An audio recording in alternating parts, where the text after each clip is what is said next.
গীতার একটা কথা তোমাদের সাথে শেয়ার করি। অর্জুন একবার ভগবানকে জিজ্ঞাসা করেছিলেন, হে কেশব, মৃত্যু যখন আমাদের সকলের নিশ্চিত, তাহলে আমরা কেন এত পূজা পাঠ, ভজন কীর্তন, জ্ঞানযজ্ঞ ইত্যাদি করছি? সেই তো আমাদের মৃত্যু হবেই।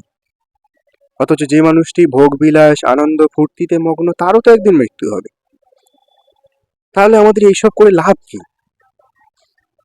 শ্রীকৃষ্ণ তখন উত্তর দিয়েছিলেন, হে পার্থ, বিড়াল যখন ইঁদুর ধরে তখন যে দাঁত দিয়ে সেই ইঁদুরটাকে হত্যা করে খেয়ে ফেলে, ঠিক সেই একই দাঁত দিয়ে সে তার নিজের বাচ্চাকে হত্যা না করে আলতোভাবে এক স্থান থেকে অন্য স্থানে পৌঁছে দেয়।